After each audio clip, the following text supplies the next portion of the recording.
When it comes to American politics, I hold a range of views on different issues that puts me at odds with just about everybody. I'm at odds with Republicans over certain issues. I'm at odds with Democrats over certain issues. Liberals I have problems with. Conservatives I have problems with. And this creates difficulties with people. I was never a big fan of tax cuts or deregulation, but I was a Republican for many years. I wasn't a movement conservative at all. I was more of a Theodore Roosevelt, Dwight Eisenhower, Richard Nixon type of Republican, the type that doesn't seem to exist anymore. But then the financial panic and the Great Recession of 2008 came along, and it became clearly obvious that these people were absolutely clueless. They didn't have a clue what was going on or what to do about it, and it was obvious that they didn't care much about the well-being of ordinary people. In 2008, I voted for Barack Obama and switched to the Democratic Party, and I thought he did okay under the circumstances. I support and supported then universal health care, which still has not been achieved. That effort did fall short. But I thought Obama did okay. I wouldn't call him a great president. I wouldn't call him a terrible president. I guess I'd call him a satisfactory president. And I thought he sort of did okay. But then 2016 comes along, and the Democrats choose the worst candidate possible, Hillary Clinton. There were several people in that race who could have been president. She wasn't one of them. And I could not go there.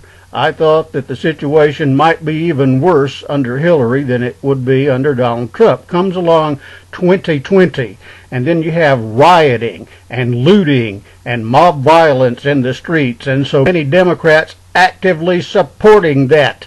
And they have supported it, and they do support it. And there's no question about that. Rioting and looting must be suppressed as forcefully as possible. It's completely unacceptable, and the Democrats have been on the wrong side about that. Then you have all these people attacking my race, the white race, blaming us for everything, white shaming, white privilege, all this nonsense, and I certainly couldn't go there. So now, got big issues with the Democrats. So what to do in the general election? I'm not entirely sure. There is not a choice that I like for the general election. But considering that law enforcement and law and order is the most basic function of government, there may be no choice but to select Donald Trump, even though I would rather not to. So my views exist on a continuum from liberal to very liberal to very conservative, and it's a mixture, and that puts me at odds with most people, because you'd probably hear most people tell you they were either liberal or conservative, and moderates, where the hell are the moderates? There don't seem to be that many. So what do we do?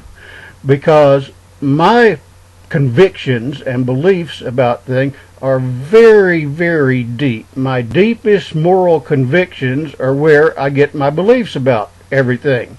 And you cannot be a sincere Christian, as far as I'm concerned, and be an enthusiastic supporter of either one of these two parties, or of the philosophies known as liberalism and conservatism. So, what do we do?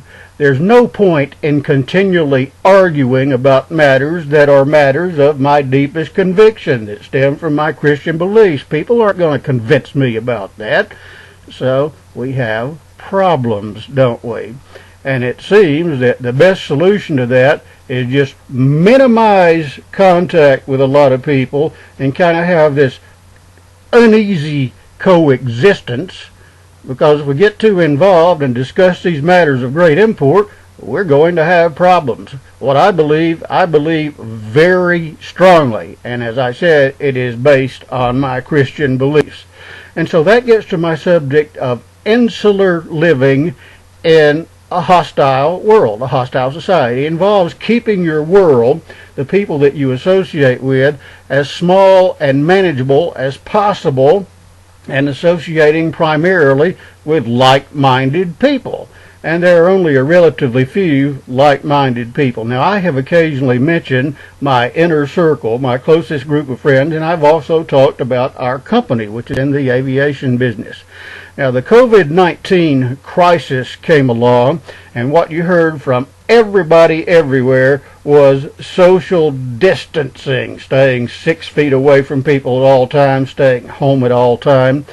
And in our group, there are certain precautions that we take at work and also in the circle of friends. Temperature checks, frequent hand washing, frequent deep cleaning, all that sort of thing, but we're not going to live a socially distant life.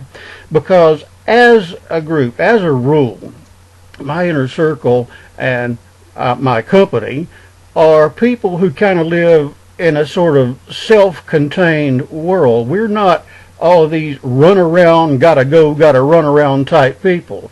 My world consists of the aviation business and my tight circle of friends. And our exposure to a lot of other people is actually pretty limited.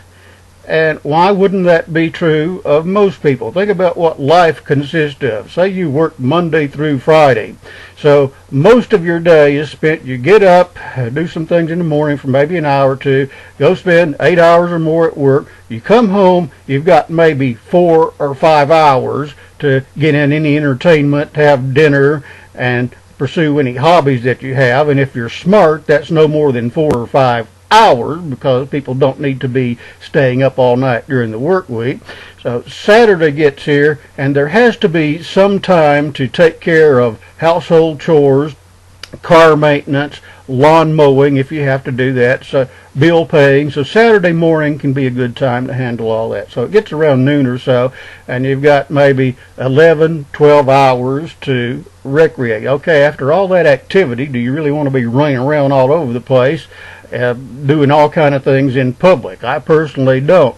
There are trips to the movies, days in the park or the beach, but it's not normally something that involves a great deal of other people. I tend to hang with the inner circle or with people from the company. Inner circle and company does overlap a little bit, and we're all very similar people. We're very busy people. Like I said, we're not run around, gotta go, gotta run around type people.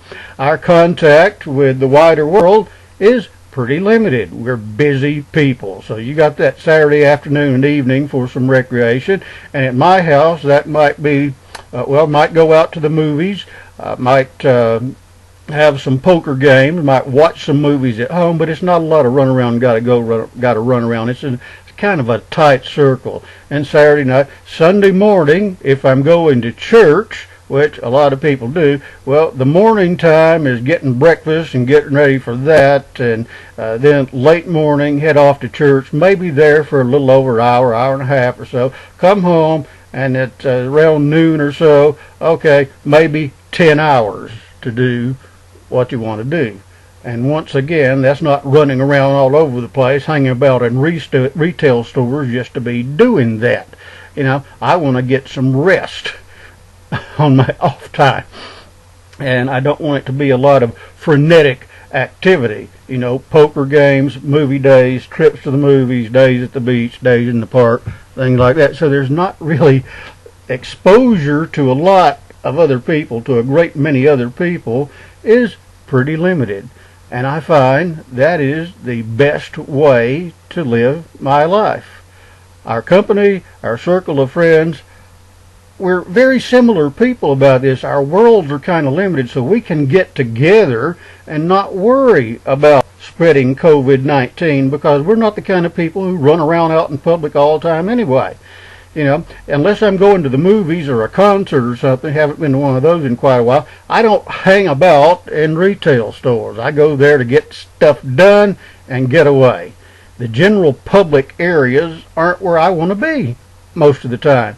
So the world is kind of small and manageable, and it avoids having to have all this contact with people that are going to be at war with all the time, because we have extremely different convictions about certain things. Now, I saw a post the other day from a person who is a Donald Trump supporter, and there are reasons that people have for supporting him, and there are valid reasons that people have for supporting him. But she talked about how terrible she's been treated by friends and relatives and other people that she used to care about, people that she thought was close to, and they call her names and they mock her and they say all kinds of horrible things. And I responded to this woman named Kate. I said, Kate, if people are treating you that way, they're not friends and they never were. Just get them out of your life. Ghost them. It's better to have much fewer people in your life than it is to be surrounded by haters. Just ghost them. Block them on social media. Delete their numbers out of your phone. Don't have anything to do with them anymore. Because when people are that much at odds and they don't have to associate, then they probably shouldn't associate. Because when it comes to matters of deepest conviction, well, people aren't going to convince other people, are they? And I'm not saying that I'm a strong Donald Trump supporter. I'm not a strong supporter of anyone. There's things I don't like about him, but given the violence and the crime that has been taking place all over the United States, and the fact that so many people are supporting that and not wanting to respond harshly to it, there may be no other choice but to support Trump, and I don't like that. But if you start discussing issues with all kinds of people, it's just never-ending conflict. So I really think that people are better off living their lives associating more with people that they have things in common with, people that they share basic beliefs and social habits with. Somebody told me one time that the important thing is how diverse your crowd is. Well, relationships, personal relationships, are strictly personal with me. I don't have an affirmative action program for my inner circle. There have been times that I've had very good relationships with people from different backgrounds, but those relationships have been limited. But, you know, personal relationships, that's entirely my business. That's entirely personal. And, you know, diversity just for its own sake, I can't go along with that. Diversity for the sake of diversity, for the simple sake of diversity, I can't go along with that. And I have been exposed to a lot of different people from a lot of background.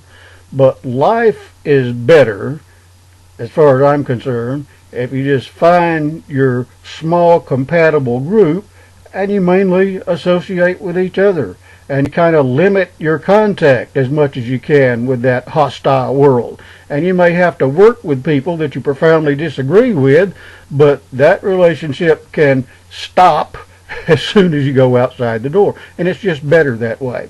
I don't like going through life arguing with people, and when it comes to matters of deepest conviction, if we talk about those things, it is going to be an argument, and it's going to be a vicious cycle, never-ending argument, because I do believe that there are absolute universal truths. Truth doesn't depend on people's opinion. Truth stands on its own. And there are truths that both conservatives and liberals can't stand. But that doesn't make them false.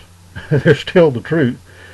And in matters of deepest conviction, I don't want to be in conflict with people all the time. And the best way to do that is just minimize contact. So, our inner circle, the company that I have, we associate a lot with each other. We live in sort of a little self-contained world, and life is better that way when you're living in a society that, to one degree or another, is hostile to your basic convictions. It's best just to avoid those situations and associate with people with whom you have the most in common and sort of limit it to that. And life is so much better that way, especially when you live in a hostile society. And I make no apology for anything I've said today. Have a very good day.